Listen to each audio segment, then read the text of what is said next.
Après la ville de Lubumbashi, Kasaï oriental, Kasaï occidental, on était obligé de descendre rapidement dans la ville-province de Kinshasa, le siège de toutes les institutions de la République démocratique du Congo.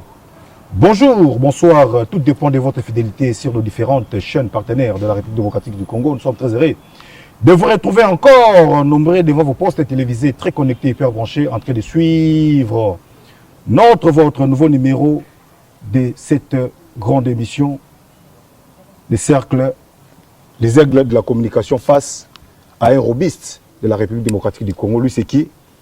C'est M. Georges Ongelo Danga, le directeur général de la société Trans Academia. Avec lui, nous allons décortiquer un peu sur le fonctionnement de cet établissement. Akoyebi Sanabayi Mboka, Makambo Zokende Dengenini. Mokumba Mboke Pessi. Est-ce qu'ils ont tambola ndenge longo bani ou bien kotatabana ezali? Je ne suis pas seul, je suis accompagné. Au numéro 10, je suis avec Madame Charmante Tsumba. Pour numéro 11, c'est Alain Dongon Tsomi à Congo. Et c'est Moyakoyamba Mwanamboka. Monsieur le directeur Otto Kopesaka déjà. Bonsoir, Pembo Tenabino Mwanamboka. Mbote ndeko, mbote ba pandeko na ngai. Santé, ça va. Ba journaliste, pena ba auditeur nyonso, santé ça va. Georges Ongelo Danga Wamu. C'est un nom congolais? Oui, on a Simango, on a botam na période de maréchal. Période de maréchal, les aïe bakumo milai. Je suis congolais. Des pères et des mères. Des pères et des mères. Ingeta. Ok, Masolo Nabiso Bandi, mon amboka, Tozongi Simamoke. Toza le 26 mai 2022. Jour Banosaki. Mise en circulation, il y a Babisa Trans Academia. Et pas il y a moi Namboka. Les aïe mois de mars. Mois de mars, pardon, voilà. Moi Namboka le 24 février, lancement officiel et salami, et pas il y a moi Namboka, Papa Mokonza École, Félix Antoine Chilombo Tshisekedi. Nalelo, Bozali Kokumbe la Masolo, Trans Academia, Ezokende, Lengeni. Merci beaucoup. Tout banane bandeli, na Mbozali, tout ça déjà en décembre. C'était ça pour permettre une occasion à micro Nabino. Na tombé la Mokonza Mboka. Chef de l'État, Félix Antoine Tshisekedi Chilombo, Fachi Béton. Joyeux Noël et bonne année. Occasion paix à maman Judith Soumina, Azali Premier ministre. Narobo sana pété tutelle nangai, VPM Jean-Pierre Bemba Gombo, Waza VPM ya transport, yepé na motombeli ba vœu. Et na conseil d'administration nyonso, na comité de gestion nyonso, sans oublier ba Jean Trans Academia. Sinon, Trans Academia, makameza bien. Trans Academia, Mazali, parmi les derniers nés, il y a un établissement public. Le lot est pratiquement une année et demie à fonctionnement. Nous avons un bilan positif. Nous avons Trans Academia, nous poursuivre la marche. Tout va bien. Tout va bien. Tout le monde est tout le monde est belé. Vous êtes parti d'une province à une autre. Tout le monde est à Kivu, tout le monde est à Lubumbashi. Okay. C'était quoi l'objectif de voyage, de déplacement dans le Congo central? C'était quoi? Merci Ndeko. Quand on a tambolaki, ezalaki na posa ya correspondre na bosenga ya ba étudiants. Bosana te que Trans Academia et botami na bosenga ya ba étudiants. Na historique nango na Kinshasa. Ba étudiants bazalaka tant mokonza mboka za kotambola na niveau ya INBTP ba pesa ki bosenga na bango koloba mokonza mboka sunga bango na hôtel kambo ya transport parmi ba besoin belé ba présenter ki ne et pas wapi Trans Academia botami ezalaki bongo elaka o mokonza pesa ki elaka ekokisami e boti Trans Academia uta ngonga wana bosenga ezalaki ya ensemble ya république ezalika pona Kinshasa te mokonzi pe alaka pona Kinshasa te et même pe na kati ya matérialisation commande ya ba bus ezalika pona Kinshasa te ezalaki pe pona l'ensemble de la république mais zokande na ndenge to avancaki to se rendre compte que livraison salamika ka moko na niveau ya Kinshasa et que oyo mususu pona ba province et komaki moi pesanteur moi kilo na cadre ya management na biso to lobaki to initier to pesa ba initiative mususu En attendant gouvernement national aluke la biso ba solution pour na kosunga bandeko ya province po ete bosenge ezalaki makasi na ba province bo monenga na tambolaki ba étudiants baza contacter biso na ba canaux na bango na ba représentation na bango pour na ko lukela bango pe ba solution ya transport transacadémique kota na bamboka wana tozaki bongo likanisi ya komona ba gouverneur pour to associer bango na démarche wana koloba en attendant gouvernement national eluka solution.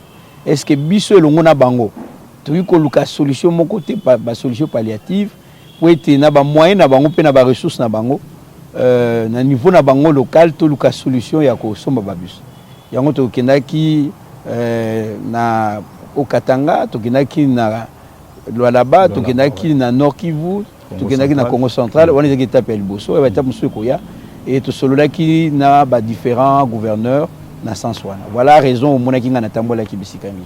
Coopération ezalaki kaka que non ba bis ya trans académie ko tapé na ba province wana. Oui, ndena lobby ezalaki procès ezalaki kotala est-ce que ba gouvernement provincial ba tia maboko na mabenga na bango te na ba ressources na bango to memaki ba solution adaptée. Hein? Ba solution adaptée pour permettre que ba cher ba bus et salama et ko tapé na ba province. Voilà l'idée memaki biso. Et tout ça qui n'a pas idée concrète, tout ça qui n'a pas mécanisme très clair par rapport à ça, avec un peu de moyens et le gouverneur va accompagner Bissou Nakati et Bachawan. Mon amboka Alain Dongo, Malo Balamboka. En tout cas, merci beaucoup de Samuel Bonki. Il m'a tondu Mingina, mon amboka, to bengi DG Georges Ongelo Danga wa Mumbo. Alors, moi, je suis que ça les fans, on a été vraiment tant que expliquer, on a dit Congolais, vous allez bien clair pour la Sandenge ni succès à Moussa les Ali. Parce que tout le monde est allé à Koueba, tout est bien étudié Bazali, c'est-à-dire à un moment donné, Bazali qui fait à chaque fois que les gens manifestation, Bazali contenté, victime Bazali bus. Et tout le monde qui yo, fait ça qui bango le slogan, Bazali palin, fac palin, c'est-à-dire fac palin. Est-ce que vous allez réussir dans le slogan on a étudié tout ça? Bis mo tumbamite. Bon, d'abord nako bongisa muke fac parler fac Isaac Aliboso tout ça évolué. OK, tous ali parler fac cop. Donc parler fac cop.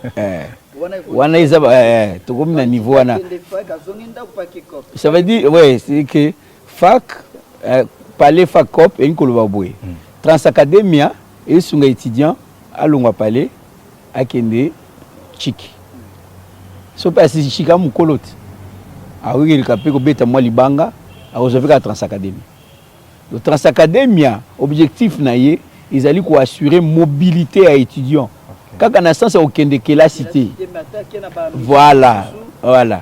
Donc les canisiers on a réseau et Transacadémie ils allaient établi, pendant ils ont continué à se déployer parce que pour votre information aussi sinon le déploiement même dans Kinshasa. Sur le 22 lignes, tu déploies qu'à 12 ou 13 lignes seulement. Or, il faut te déployer 22. Mais déjà ils ont permettre que les étudiants à couvrir la course naïe. À 6 était à 6 classes, mais on a bus pour akende na matanga, akende na cop, akende na bibliothèque. C'est ça l'idée et tout ça. Na motuna na ba étudiants libala ya biso na ba étudiants izali kitoko. En tout cas, c'est ici l'occasion na apprécier na banzi que le temps change, autre temps autre mœurs. To komi ko za la peine type mususu ya ba étudiants. Outa na lancement ya Transacadémie na IEC tout ça là qui slogan zéro bus cassé zéro bus brûlé to ibsaki bango ba bus za bino mokonzi mboka apesi bino eza lokola bourse ya transport ba pesi na nisala mana note et bis moko eza motuya pona ko zo yango ezali trésor ne bimisi esengi to batela yango po ekufa te to bebisa yango te.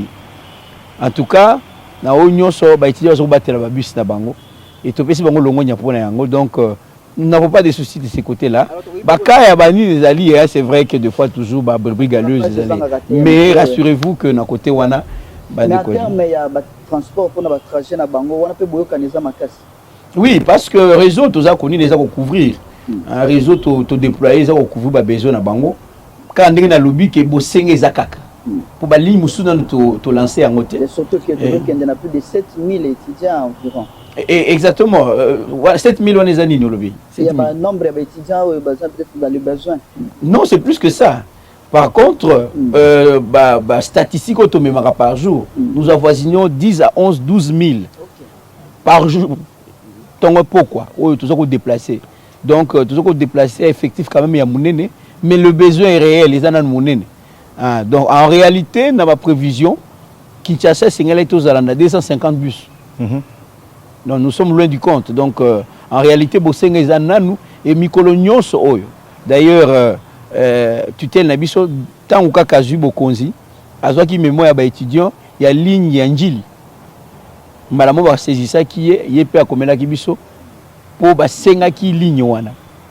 Tout ça là qui peut obliger, il y a côté la ndengeni rapidement te répondre, te créer qui ligne wana, et là sur demande à étudiant et sur instruction à tutelle pour choisir de demander à Makasi. Ok, en tout cas, moi, merci déjà. Nabi qui wana rotique la bande ko mutuna kasi ya kolba quand même est-ce que gestion nango pesa ko kende malam na o itali bongo organisation na ba déplacement parce que le autre comme on embouteillage ils allaient presque partout parce que les étudiants peuvent s'en sortir quand même pour toquer na fin de l'année ndenge makambo tout check na nzela biso na niveau na biso organisation interne na biso eza ko répondre tout ça ko améliorer en tout le jour bobo santé que tous allez ba professionnel dans secteur na ko pesa bino quelques informations ba baye baraté pour mon ndenge to tambola kawana na pesi longonya na ba chauffeur ba conducteur à Transacademia des fois ba kilonga banda on a bango na ba 2h 3h du matin pour biso le tomo 4h déjà ba bus elongwaka déjà c'est que plus tard ba 5h30 6h pour tout comme na ba périphérie à Mystica pour na ko ramasser boyebi yango ki tozali na parler du peuple ne sait pas iwapi ba bus na biso ezali alors il faut que déployer à partir à wana donc ba bus ya ramassage qui ko lokota ba conducteur na banda kuna bango insécurité ezali mingi bazozo ba bango ba machette parce que boto la bango mais bolingo musala ezali bazo continuer ko la mukana bango ngawana pour tout desservir donc en réalité biso zo ko répondre na o ezali responsabilité biso na Italie réalité embouteillage ezali mais on to s'arrangera que ba premières heures ba bus ezala déjà ba premier départ et permettre que ton déjà tout ça là ba premier départ et il y a ba bus service. Madame Charmante, vous avez aussi. Merci beaucoup, Monsieur Alain Lunga, pour la Maloba Opesina. Moi, je Monsieur Georges Danga, wa Mumbu. Motuna nanga ezalaki tango tomona ki mituka oyo mokonzi mboka pisaki c'était d'ailleurs énuméré en nombre ezalaki 145 bus oyo apesaki na maboko na bino côté bo gérer yango est-ce que ezaka kana nombre ya 142 wana to e bakto msusu ezali susu te yango motuna na lingaki nayo. OK, monsieur Bakisa. Merci beaucoup pour la Motuna. Effectivement, tu as qui 145 bus. En réalité, livraison et partenaire, il y a 125. Oui, comment qui paye les bus? Nakati kune ya 20 autocars. Alors, na ministre ya outu qui est ministre Marc qui là. Na initiative na ye. Tu as qui deux bus, tout ina qui na Mbandaka et pas tu as ko na projet à ko étendre et banda ko fonctionner. Et deux bus autres na niveau ya Congo central. Ce qui fait que 140 bus tikalaki. C'est vrai que na mokona lelo ba bus nyonso ezali à part ba souci ya ba bus oyo mususu ndenge ezalaka ba panne ba accident paraprise par exemple mais ba bus nyonso ezali et ezako évoluer mana. Kasi ko kolela ezali na ngambo ya ba étudiants, je parle particulièrement na ngambo ya Tchangu.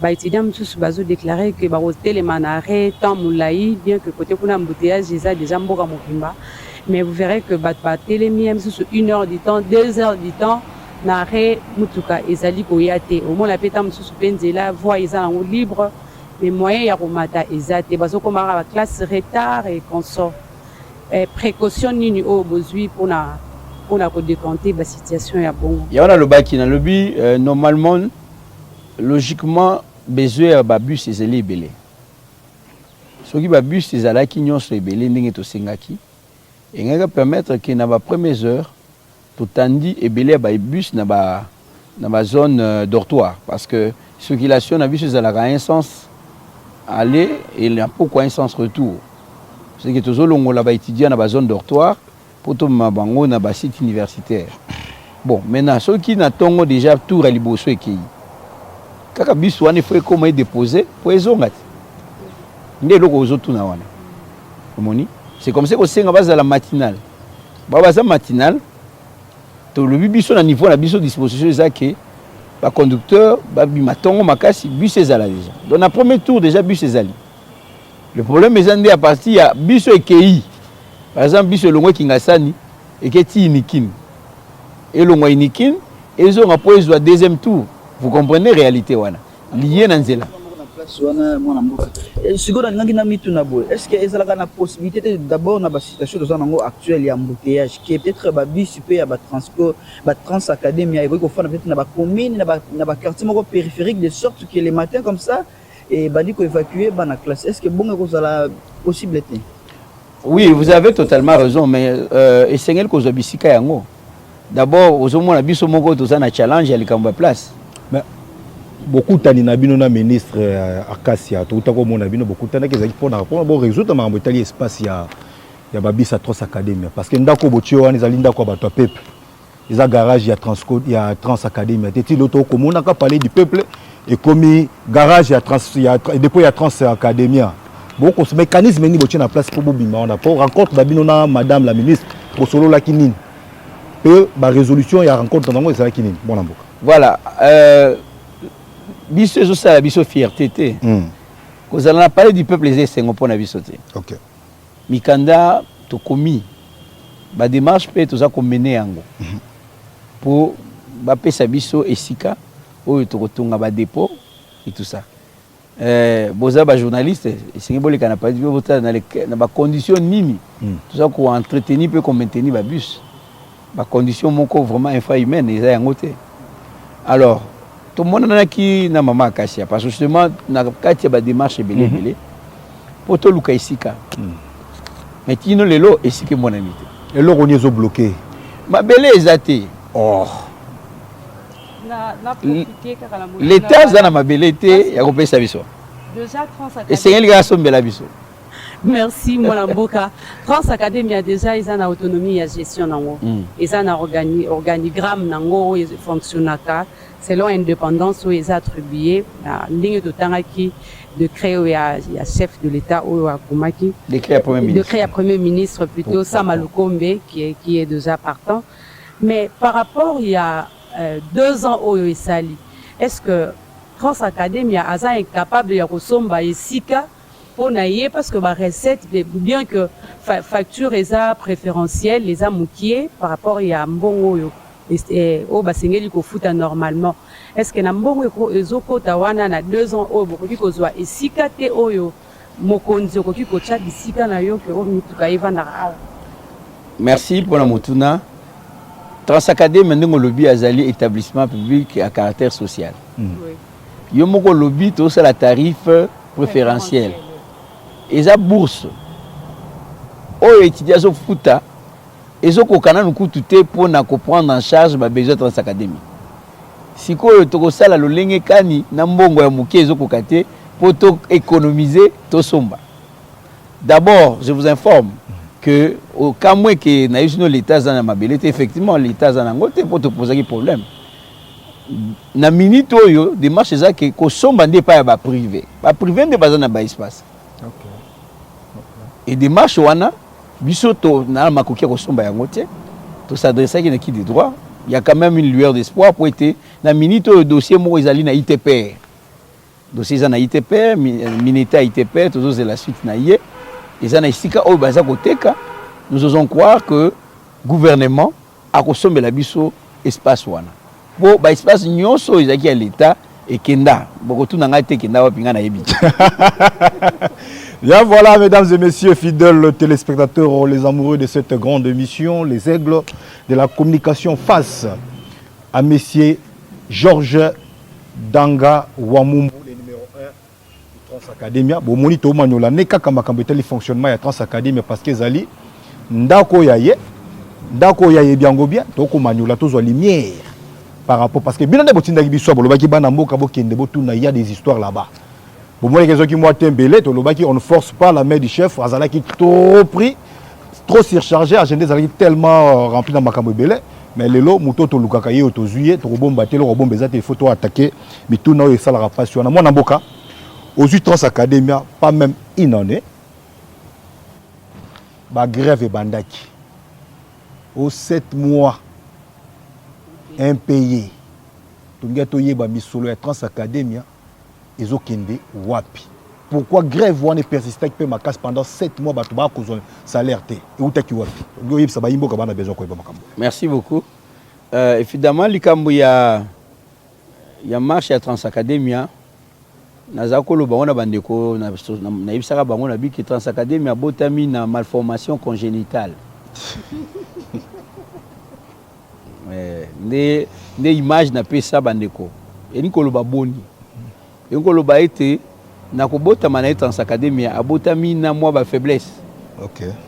Établissement local ya biso eza na oyo au-delà ya ba décret ba document ou ba PC ba autorisation PC au-delà ba bus ezali na encadrement ou sengeli accompagner eza na o ba bengi subvention d'équipement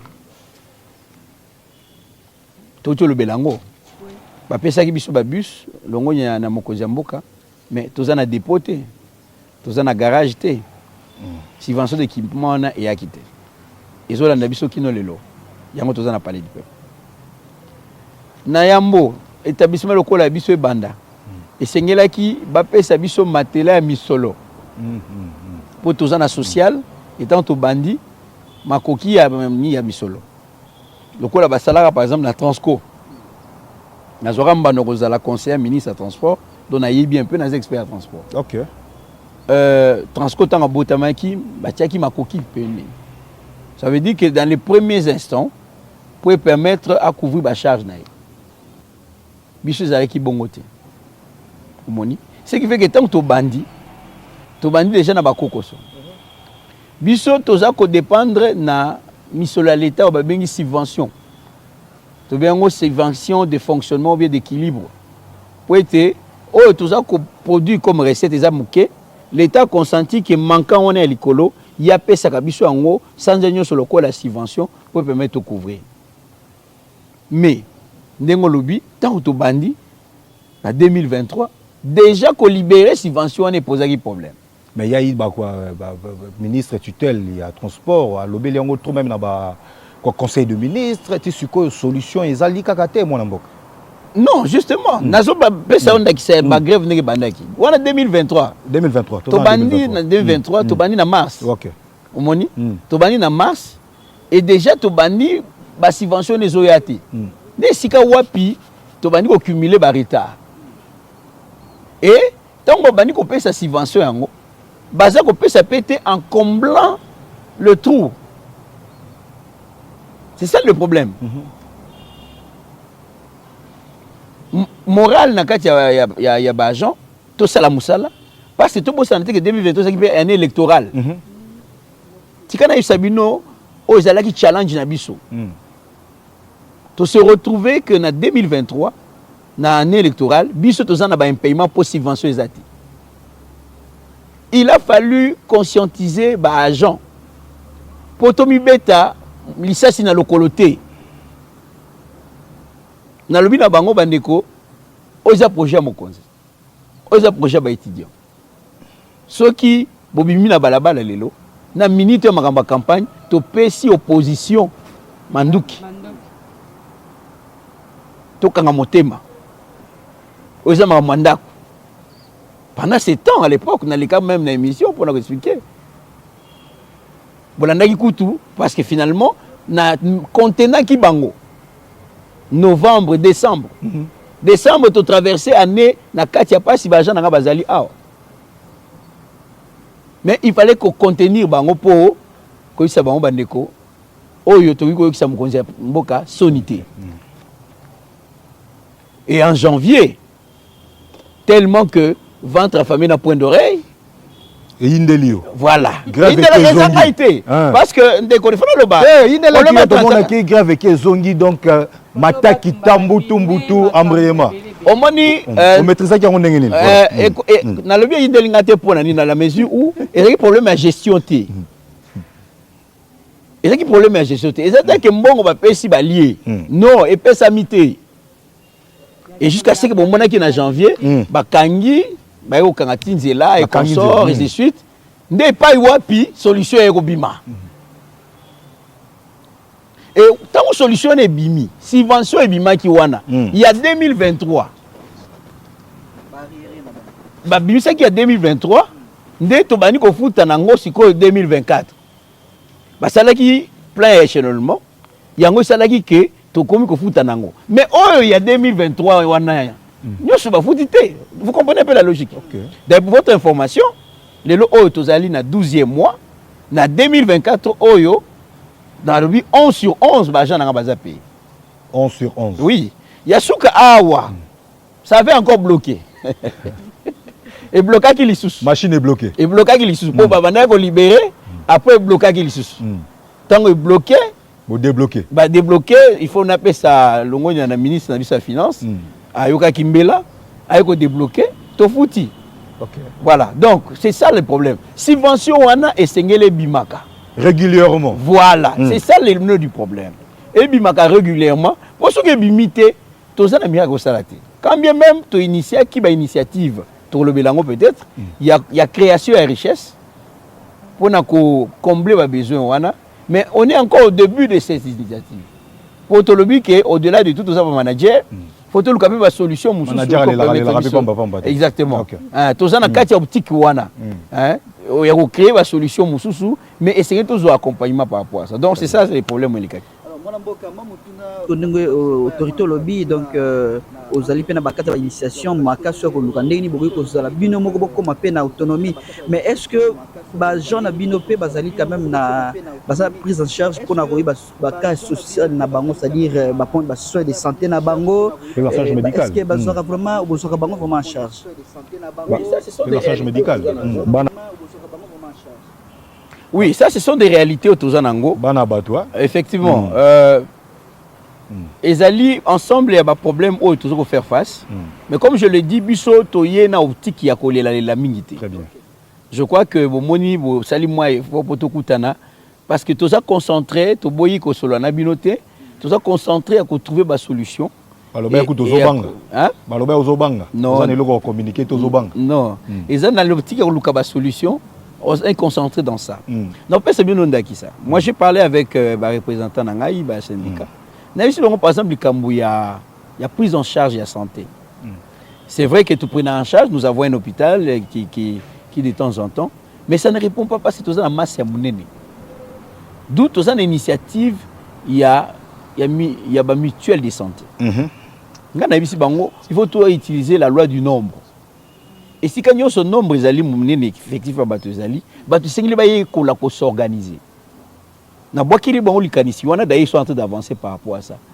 Ça veut dire que l'établissement a la part, mais bino représentant avec l'effectif autosanango, voici l'initiative n'a pas bino sur la loi de la mutualisation. C'est presque le principe que assurer ça. Ça veut dire probabilité. C'est-à-dire que tout ça va tous 10, tout ça misolo. OK? Bisogno se trouver dans la moroté. Mais mbongo a 10 wana to pesi. O abeli mbongo a 10 wana soigné. Moana ainsi de suite. Donc c'est dans ce sens-là. Donc wana les a issus de Yabiso. Les jours à venir par rapport il y a fonctionnement na biso moko pour tous certains équipements accompagnement en termes de centre de santé au couvrir biso. Mais la mutualisation est très importante. Il y a on est issu au Tozanango. Je crois que 2025 ils ont pas mal de réaliser pour aider biso justement à pallier na besoin wana. Mais de temps en temps nous intervenons pour les cas il y a santé, il y a Bajan Nabiso. Merci beaucoup. Avant de continuer à Masolo, Nabiso Monamboka, nous avons nos mois de descente, différentes descentes au Monamboka, monsieur le directeur à Salaki dans la province. Dès que nous avons télévision et la radio, on peut s'habiller quelques descentes au Monamboka, Salaki, Roland Kayembe, et on se retrouve juste après cet élément. Image. 2024-2025, les étudiants de l'université de Kolwezi Unicole pourront enfin avoir leurs propres moyens de transport. Voilà qui ressort des propos du directeur général des Transacadémiens, Georges Ongelo Danga, à l'issue de l'audience lui accordée par la gouverneure de province. C'est jeudi 8 août 2024 à Kolwezi. Il y a eu un bon nombre de demandes des étudiants, venant même de Kolwezi aussi, qui souhaiteraient assez que Transacadémie roule aussi à Kolwezi. C'est dans ce cadre-là que nous sommes venus pour assurer le déploiement Et je vous assure que nous avons trouvé une oreille attentive de la part de Madame la gouverneure et surtout son pragmatisme. Elle a été très pragmatique, donc dans un bref délai, les bus Transacadémie vont pouvoir rouler dans la ville de Kolwezi. Émerveillé par les dynamismes de la gouverneure Fifi Masuka Saini et sa disponibilité à accompagner efficacement les initiatives éducationnelles, l'hôte de la chef de l'exécutif provincial du Lualaba a salué l'évolution des infrastructures routières presque partout dans la province du Lualaba. Coup de chapeau à la province, nous avons vu l'état de la voirie. Elle est en parfait état, ce qui nous rend confortables. Nous pensons que la durabilité même des bus peut être assurée, vu l'état des routes, et nous sommes fiers de ça. Comme par coïncidence, une délégation importante conduite par le président national des étudiants de la République démocratique du Congo, Maurice Mukandaï, parmi lesquels les délégués généraux des étudiants de l'université de Kolwezi, a été reçu par la gouverneure de province, Fifi Masuka Saini, venu déposer un mémo dans lequel il plaide l'implication de l'autorité provinciale pour qu'il soit plus vite concrétisé l'objet pour lequel les directeurs généraux des Transacadémie et au Lualaba. La joie a été comble pour ces jeunes étudiants d'apprendre que Fifi Masuka Saini avait déjà prévu une solution à leurs préoccupations. Nous sommes très satisfaits parce qu'il a dit que ce que vous venez de me demander, moi-même déjà, j'avais ça dans mes pensées. Alors il a promis aux amis des provinces que Transacadémie sera opérationnel déjà dès début de l'année académique 2024-2025. Les bus qui étaient en mauvais état à l'université de Kolwezi seront bientôt remplacés. Et ces bus-là démontraient que la mort, parce que quand vous y montez, il n'y a presque pas de signes de vie. Et je félicite l'Excellence, Madame Fifi Masuka, pour son implication dans les œuvres étudiantines, pour ses efforts qu'elle ne cesse d'aménager pour notre bien. En tout cas, que le bon Dieu, le Seigneur, la bénisse et lui ajoute encore plus que cela en rapport avec la vision du chef de l'État. En franchissant la porte de l'office du gouverneur de province, Jacques Yabula Katwe, cette délégation conduite par le directeur général de Transacadémie, Georges Angelo Danga, est venue faire un plaidoyer auprès de l'exécutif provincial du Haut-Katanga pour assurer le déploiement de l'établissement Transacadémie en province. Georges Angelo Danga souhaiterait à ce que l'autorité provinciale s'implique pour que les bus de cet établissement public de transport académique quittent Kinshasa pour Lubumbashi pour assurer les transports des étudiants d'ici la rentrée académique prochaine. Nous sommes venus porter haut la voix des étudiants. À mes côtés, il y a le président de la REC, de la représentation nationale des étudiants, qui ont exprimé leur désir, leur souhait de voir l'expansion du projet Transacadémie à travers les provinces. D'ailleurs, à leur initiative, il y a un mémo ils sont en train de collecter les signatures pour solliciter l'implication du gouvernement provincial, mais autant aussi l'implication du gouvernement national pour que les bus soient déployés en province. Le vœu de notre cœur est de voir, si possible, à la rentrée académique prochaine, qu'il y ait quelques bus qui peuvent déjà circuler à Lubumbashi et dans notre ville.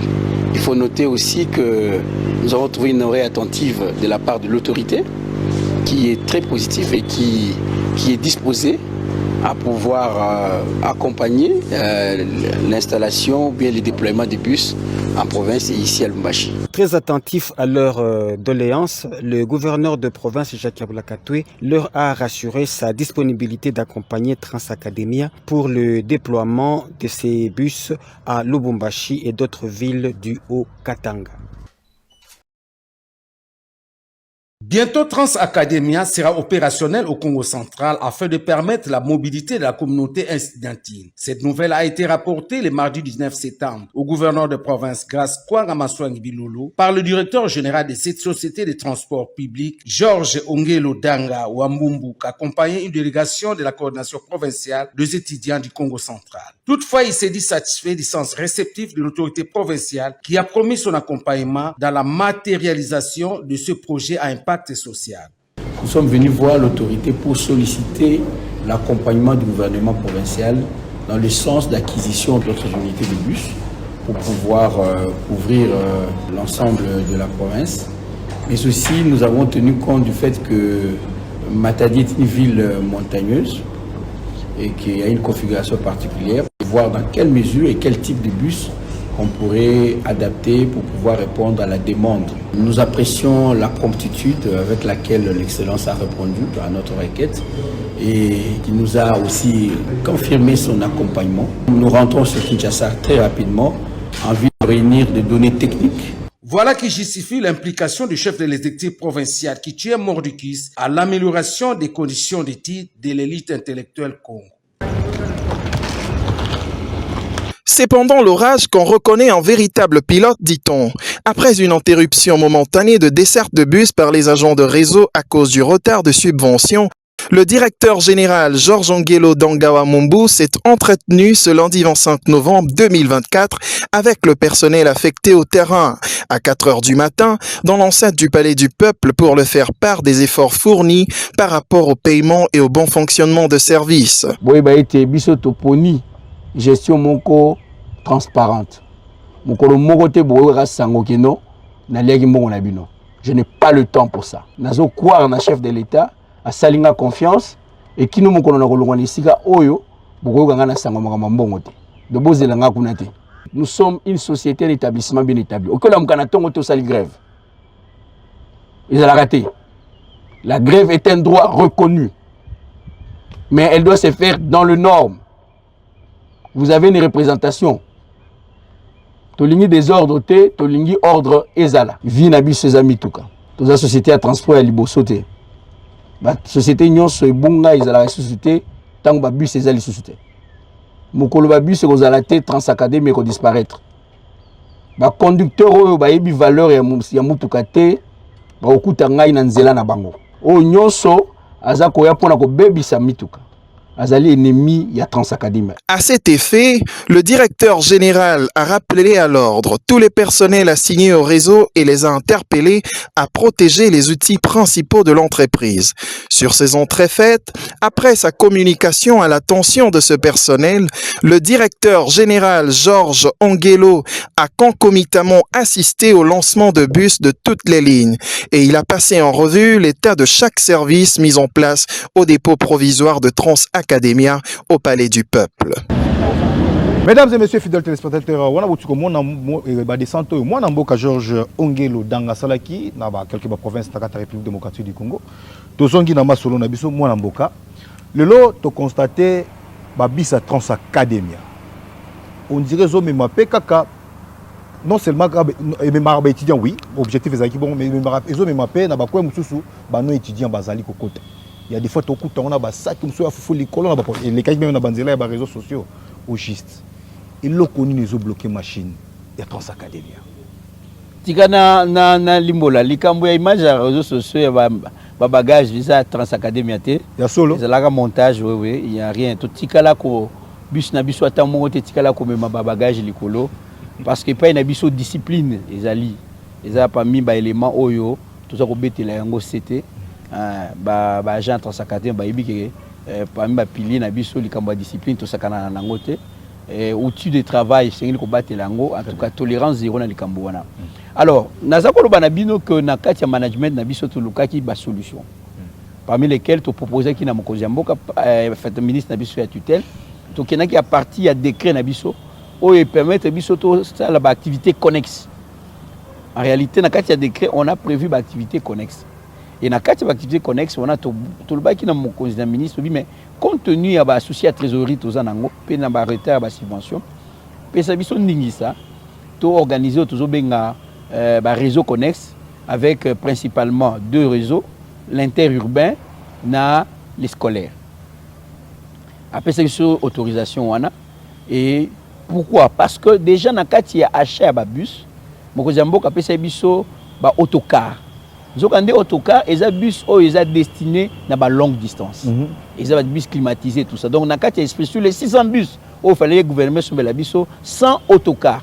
Ça veut dire que c'était ça dans l'esprit il y a mon conzi par rapport à ça. Voilà pourquoi 20 autocars tozaki nango tozaki ndakisa yango tozo sala ba interurbain autobengi réseau connexe pour na ba ligne lokola Kinshasa Boma, Kinshasa Matadi, Kinshasa Kikwit et Kinshasa bientôt Kinshasa Chikapa. Na kolobela kamba Chikapa parce que c'est un projet où le ministre des Finances a accompagné biso makasi na yango. Alors, donc l'idée c'est ça, pour créer richesse. D'ailleurs, tikana l'axabino objectif toza nango 2025 na sinabisi yango ba collaborateur na ngai toza comme objectif c'est la création de richesses additionnelles. Nous avons travaillé dans ce sens. Même réseau scolaire, Otobengi Takelasi, tu as apporter quelque chose de plus aussi. Dans le cas de Likamboyango, tu as dit, ok, tu accompagnes les élèves. Avantage, j'avais élèves, c'est que ils allaient abonnement à Kofuta. Ils appellent le Togo, ils allaient avant plan académique, avant comme étudiant, pour les apparaître élèves et tout ça, c'est tout à Mickey. Il y a un autre lancé qui a. Et ces activités-là, c'est dans le but. Il y a un abisso parce que tout le monde s'en a été. Fonctionnement et établissement, c'est un salaire. Et c'est un entretien. Et c'est un panne. Et ce qui est au subvention, il y a un moment qui est supporté le cognon soanate. Bocho le bas le social. Agent Hugo Bella. Donc, il faut tout créer misolo. Tu as qui est ministre des Finances. A ici sur le lobby, mais tu continues à comprendre en charge. Est-ce que vous avez un mécanisme? Oui, c'est simple, Excellence. Bon, ça biso makoki. Bon, ça biso plus de bus.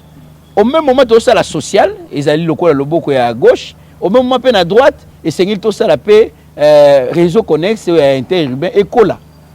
Pour qu'on ait un réseau commercial et qu'on permette biso makoki. Mais là, nous n'avons qu'une vingtaine de bus netolbi autocar. Donc ça ne représente encore rien par rapport d'abord à la demande interurbaine. Parce que je dois aussi vous le dire que le secteur est tenu par les privés. Vous voyez bien, on a Mariano, on a limité, et ça va privé. Sur l'état de côté qui est privé, monopole à Makamounion sauté. Vous comprenez? Chantage de Kozala, Makamou belé belé. Le public doit assurer, et ça pas ma mission à Bisso. C'est ainsi que le secteur rwandais est tenu par les privés. Quoi de plus normal que tout qui n'est pas dans le secteur rwandais, ils appellent un cadre d'activité pour nous créer richesse. Et c'est comme ça que le ministre Famba nous a demandé de monter un projet. On a monté le projet Chikapa, mais que le Goyana Obengi Sabino pour le projet en cours. Et pas Iwapi, Tokosomba Babus, avec les moyens qu'ils ont mis à notre disposition, Toko lancé la ligne à Chikapa, et que vous avez l'acquisition au-delà de 145 Transacademia, un accompagnement, comme je le dis, au ministère des Finances. Toko zoa un autre lot de bus acquis et à fond pour lancer ligne à Chikapa. Alors, mais la vision elle est grande. Je peux vous dire par exemple, aujourd'hui les pays limitrophes, nous en avons 9.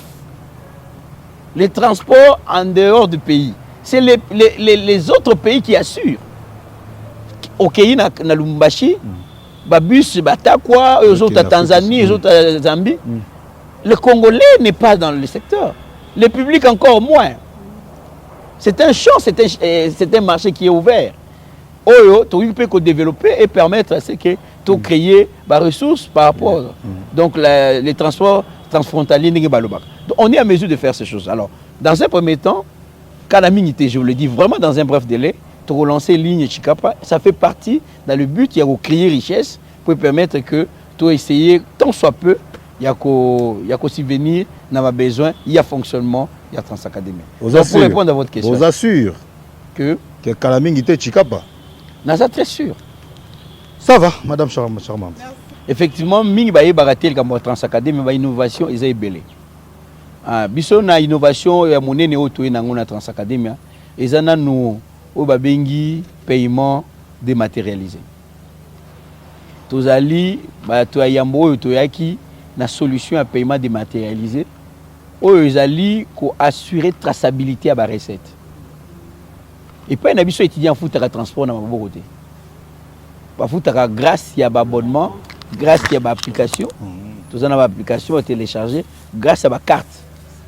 Solution, on est à solution mon nez dans le secteur il y a transport. Ils tout en place et ils ont marché correctement.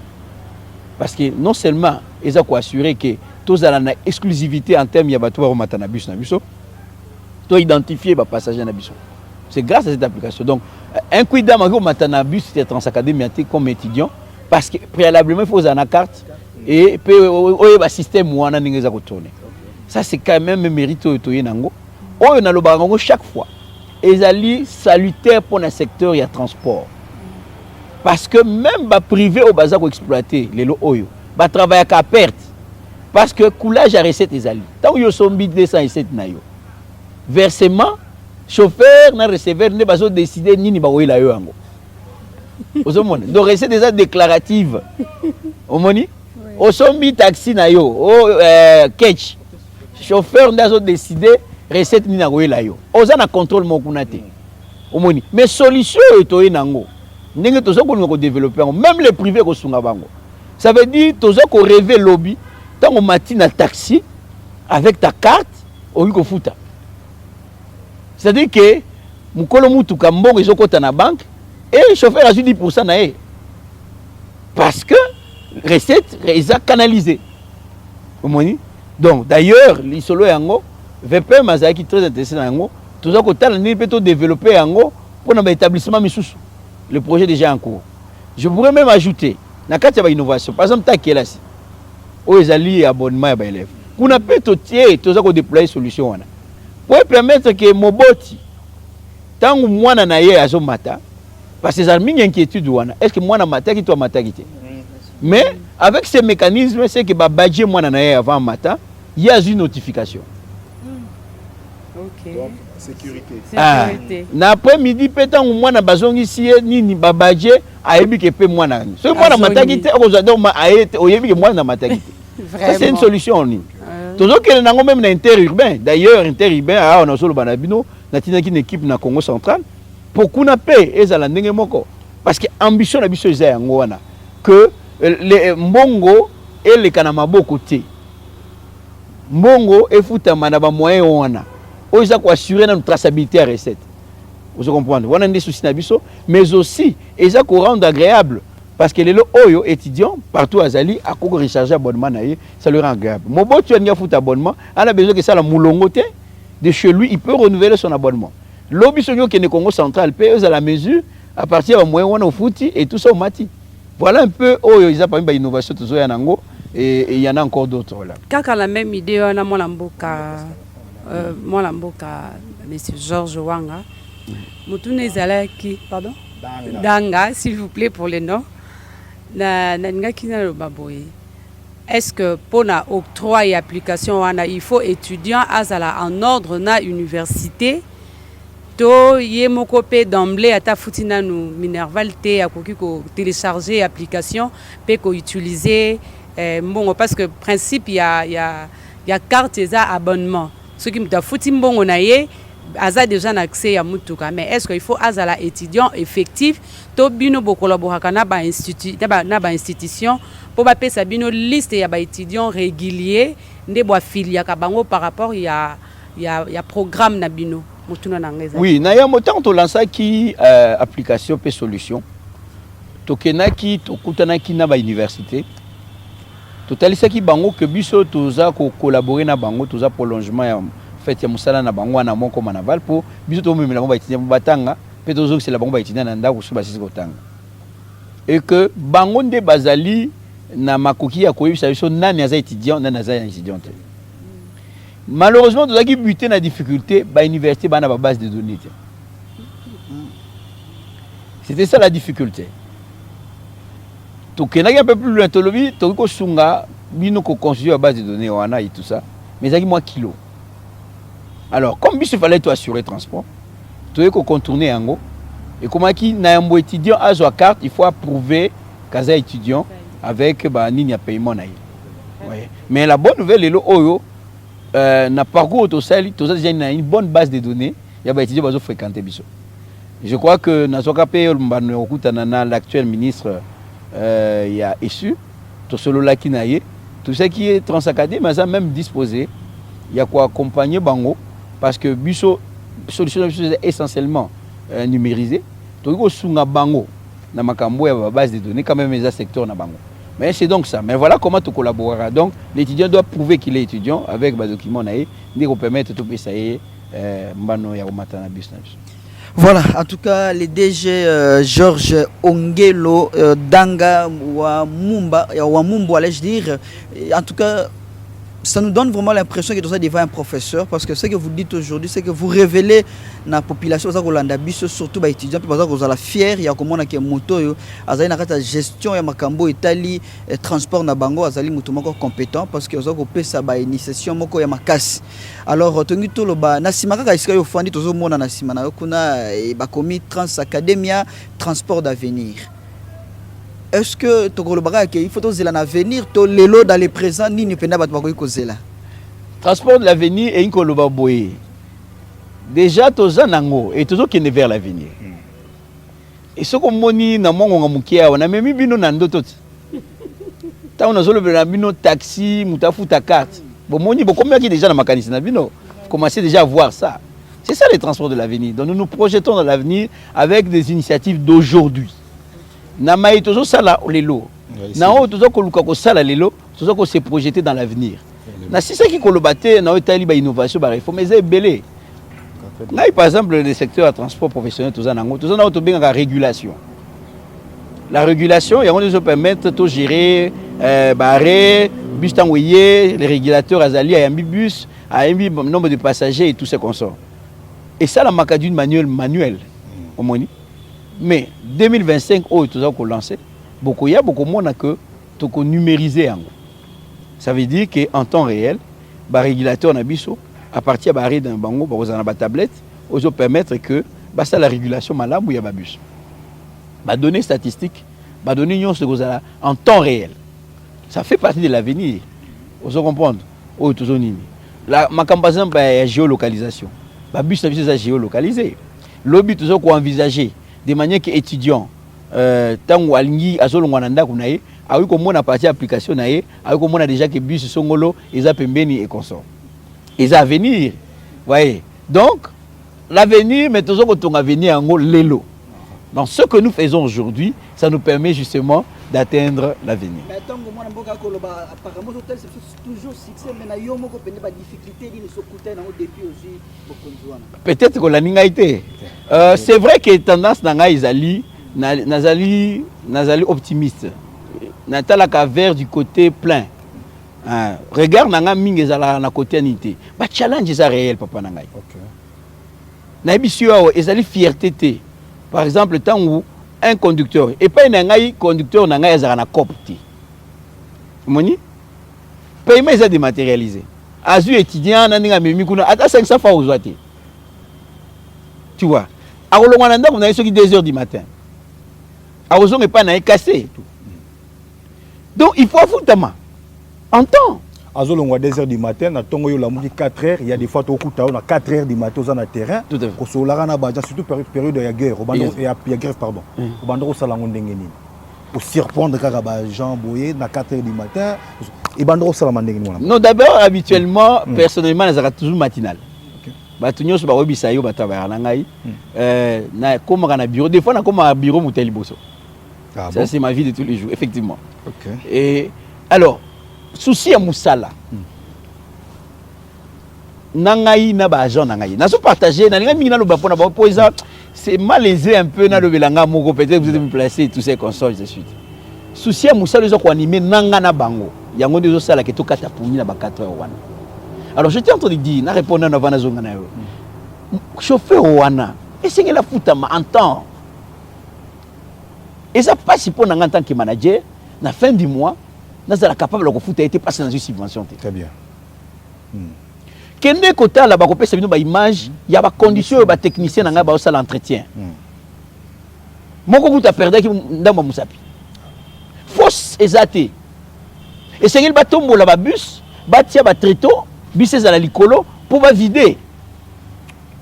J'ai même des dames là-bas. Au Rolanda Bango, il n'y a pas des installations sanitaires là-bas. Il n'y a pas d'hangar.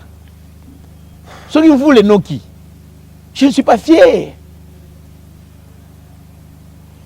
Qu'on travaille dans la condition de l'Engewana. Et ça va challenge au Nazanam. Très bien. Mais je n'ai que ma plume. Et qu'on komana komaka. Vraiment qu'on komana komaka. ingeta parce que ngonge sili vous avez déjà na minute na biso suka par rapport ya likambo 4 heures autolobi wana mituna. Oui,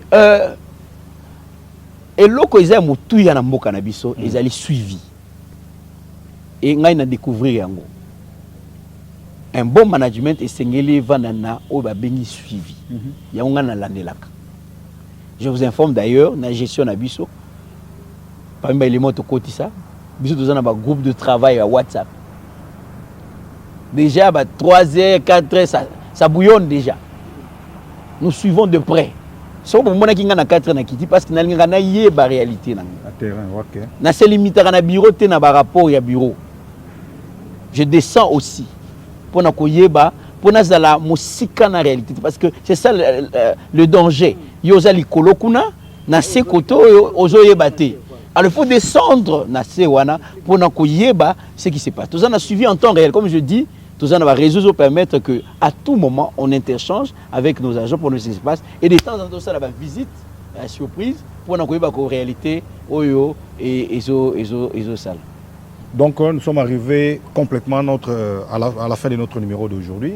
On tourne à Souk Ezali Kaka. Trans Academia, Ezali Kosunga étudiant à Congo.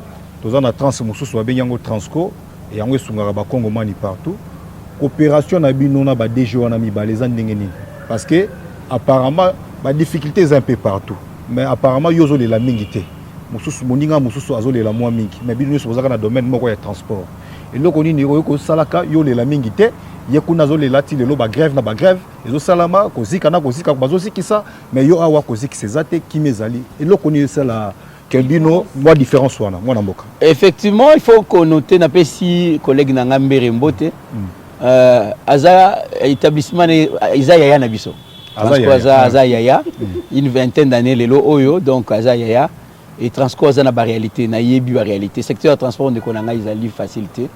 Bon na ko le ba pona makamna yete je suis mal placé mais pona ngai mais il y a des fois entre vous ba déjà beaucoup benga to solo la mais otuni ngali ga makolela ngai la mingi mais chaque jour akoyo kangai. Bon, ngai eza optique na ngai ya lolenge ya kosalela. Énergie na operde na kolela, vaut mieux na concentrer yango na koluka ba proposition. Je vous informe que chaque fois na kenda ka ipa ya bakonzi, ezala na makomi na ngai, ezala na ma visite physique na kendaka avec des moitiés des solutions. Na ko kende jamais na bureau mokonzi. Comme il n'a jamais n'a posé problème, n'a posé rapé, n'a proposé Mokonzi. Voilà ce que je propose. Est-ce que ça la boîte? N'a autre le bino n'a pas gouverneur non? Donc n'a qu'un na optique wana. Ce qui lui camboyé et local bosso n'a longo l'énergie à coller là, n'a boy coller là. Énergie on n'a concentré en coller là, n'a concentré en koluka à ta moitié à solution. On a proposé, on peut ça pour permettre ni. Donc on est à façon na ko sala. Naza mal placé ya Colombie. Na solo na biso silipo na lelo, caméra wana za ya bino mona mboka, monsieur le DG. Ce qui balobo pesa président de la République ko kolanda na minute oyo, conseil moko kaka mi balete moko. Conseil yango kozala nini au PCP chef na biso gouvernement conseil kaka moko, conseil yango kozala nini mi balete kaka moko. Na ministre na bitsitel ya bino ya transport. Ok, ce que c'est un peu ça, mon conseil, n'a pas ça un conseil à suivi. Mon conseil, qu'on s'est contenté, n'a pas rapporté. Suivi, négosunga.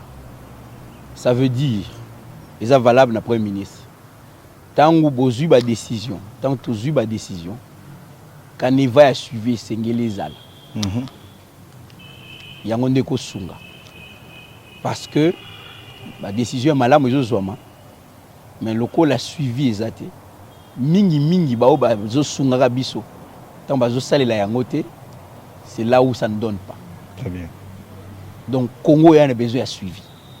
J'aurais voulu même que un ministère moko chargé à suivi, il y a des décisions à résoudre. Uniquement pour ça. De base à la wana ba conseiller ba landelaka décision songolo pakala ba sali yango ndenge nini ba comme nango ndenge nini et comme donc jour par jour je vous assure que yango ndenge ko permettre issu il y a malamu na ba secteur nyonso pour problème ya suivi et ça sérieux. Il faut aller déjà lanzela na yo. Bien sûr. Il est bien? Oui. Okende bolo bote. Bon. Nous sommes arrivés à la fin de notre numéro. Nous avons des de partout, France, Belgique, États-Unis d'Amérique. Restez connectés déjà, c'est samedi à partir de 20h45 en CIR. Télé 50, télévision, Télé 7, Absi Télévision, Les Peuples d'abord Télévision, S-Média Télévision, Kin 24, Naba Média en ligne, Calport Télévision, To Sembola, To Kundola, Naba Média en ligne, besoin intégralité, Yamakambo, To Sololi, Namouana Mboka, Monsieur le DG, il y a Trans Academia. Mokonzi Nabiso, toi qui pambate, c'est important tout ça là, parce que l'investigation, c'est là déjà moins mingi. To lobby. Na Congo to comprendre le système ezaka so ki makambo eza mabe au monde yango eza na ba besoin belé na kata ba réseaux sociaux ya malamu ezalaka vraiment na visibilité makasité mais to changer pe mode de vie to changer pe mentalité to zwaka pe ya malamu soki ezali to pesa ngo pe visibilité to encourager pe bateau ba ko sala ka bolamu wana surtout pour na intérêt ya ba Congomani sans plus tarder avec tous les respects to kosenga na bino. Ça, c'est la structure cercle des journalistes engagés de Kinshasa où ils ont rigorgé au moins 84 organes de presse. Donc, il y a des choses parce qu'ils ont la place pour les sauter. Donc, équipe restreinte, c'est une façon, il y a quoi accompagner, il y a quoi encourager, il y a quoi éviter les Congolais que Moïse Oyo, il y a des étudiants à l'académie, il y a des étudiants à RDC, ils allaient bon au Mboka, Georges Ongelo Danga. Diplôme de mérite et d'excellence, Grand Prix Amour du Travail, à M. Georges Ongelo Danga Wambumbu, directeur général de la société Trans Academia, en République démocratique du Congo. Pour les efforts que vous cessez de fournir dans le cadre de la politique de proximité, toujours proche des étudiants congolais, meilleurs dirigeants. Nous vous décernons ces diplômes de mérite et d'excellence en guise de vos sacrifices. Veuillez continuer comme vous le faites déjà. Fiers de vous, Mwanamboka. Nos sincères félicitations. Wow. Oh. Vos impressions par rapport au prix? En tout cas, merci. Naza a vraiment émotionné. Je ne m'attendais pas. C'est une surprise. Ça me va droit au cœur. Je pensais que Mamtozo Sala, ils ont eu banaté. Mais je me rends compte qu'ils ont dans le sens positif. Effectivement, merci pour l'encouragement. Merci. Parfois, tout ça concentré, on a besoin des fois d'encouragement pour motiver et encourager les gens. Merci beaucoup, nous sommes arrivés à la fin de notre numéro. Vous étiez là nombreux de partout. Restez connectés déjà à partir de ce samedi de Tolobaki. Soki mon ananzambe Yesu Christ azongi lelote. Biso na bino tokutani balasima. D'ici là, portez-vous bien. Que Dieu bénisse la RDC et tous les pays d'Afrique, mais sauf les Rwandais. On est ensemble.